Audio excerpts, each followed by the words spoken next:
Hey everyone, I realized that the Law of Superposition assignment did not have a tutorial video, and I had originally done that because I felt like it was pretty self-explanatory, but it has been brought to my attention that the editor in STEMscopes is a little tough to manage, so I thought, well, why not? Let's go ahead and make one for this one too. Also, it's just consistent. So this is seventh hours, obviously, but any of you should have the same thing. So you're going to come here. If you're still looking for it, you're going to come down to the very bottom of the History of Earth section. And you may get down here and see that there's a View More link to get to some of the earlier stuff. So you're going to want to click that to find this. But you're looking for this very first Explore activity here. Click on it. This is the one for that. There is an image posted with it, as well as, of course, the link to STEMscopes. So I'm going to open that up. I already have STEMscopes open in another tab over here, but this is if you were in class with us or you were watching on Zoom, you probably remember making this glass in class. So at the bottom, we use brown sugar, although the instructions in STEMscopes actually say sand. So I accepted either answer for that layer. This is white sugar.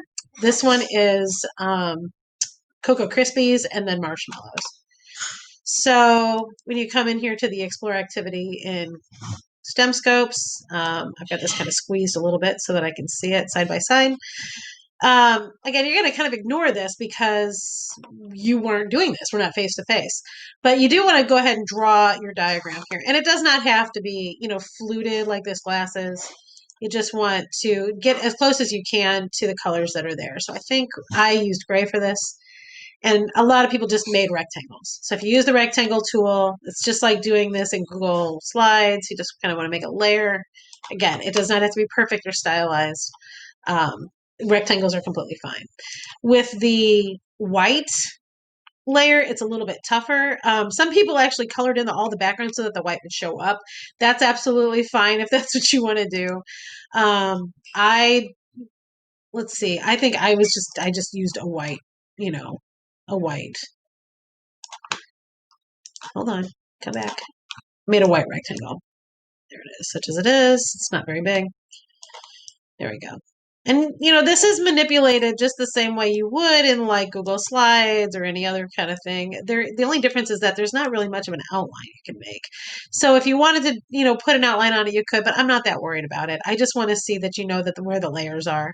So you click off of that, click on this again, maybe do this one as use this sort of maroon color to be the dark chocolate.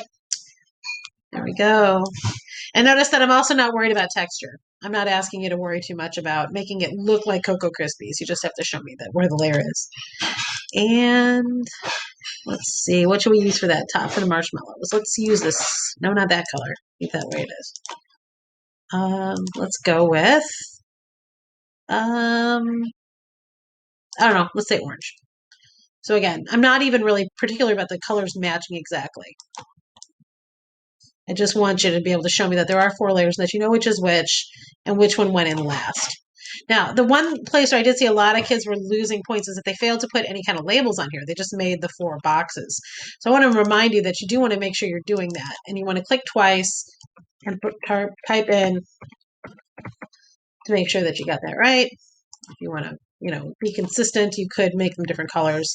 I mainly just want them lined up. I don't care if they're the right color or not. That's not important to me.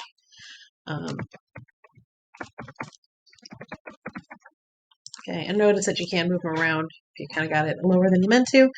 Let's make this one dark gray since we can't see white very well. We have, and then do it again. Oh. And then this is okay. Now again, if you decided to put sand down here, that'd be okay too, because the instructions up here definitely say sand. I just didn't see the point of using sand with sugar when I could reuse the sugar. If I put sand in there, we couldn't reuse it.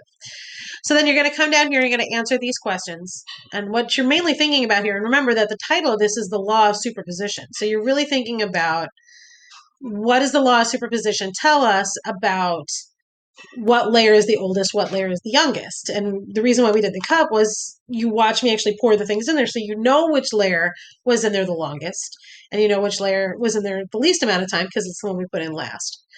Now, the main caution I have for you with this is make sure that you don't only answer half the question. I had a number of students lose a lot of points because they told me which one, they correctly identified which one had been in there the longest, but they didn't say how they could tell. So make sure that you are saying it is this layer because I see it here. Same thing with this question, same idea. So it's easy to lose points by only answering half the question. When you get down here, we're looking at this diagram, and there are, I think, like, what, 6 questions? Yeah, 6 questions that all refer to this diagram. So just so that we're clear, you have a layer here that's C, and there is a C down here, but it's off the picture. And then you have layer B, and then you have layer A. Then we assume that there is also this intrusion that was at one point together, but now it has broken. So the D is a magma intrusion that's gone all the way up to the surface. And E is this crack. We assume there was some kind of earthquake or some other, some kind of like land slide or something that caused this rock layer to break and slide downward. And then A was deposited after that, up over that. Or at least A has leveled out. So you want to keep that in mind. And notice it does say here that D is an igneous intrusion and E is a fault. So the question is going to be asking you, what are the orders of events? And once again, remember our cup, like which one of these things happened first? And when it talks about events, events should include either layer deposition or the igneous intrusions happening or the faults. So you want to say in what order, you're going to put letters in here, in what order you think the first thing happened, the second thing, the third thing, and fourth thing, and all the way up. When it says which layers are moved by the fault, it wants to know which sides, like which of the letters were moved when the fault happened. The first event to happen, again, remember that this is a 2-part question. Same with this one. You want to make sure that you don't just say which one you think was the first to happen. You also want to say how you know.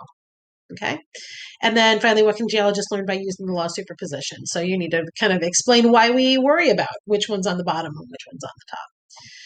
So that's how you do that. If you have any questions, of course, feel free to email me. Office hours are from 1 to 2 after school. So hopefully I will see you, and feel free to send me any questions you have. Thanks.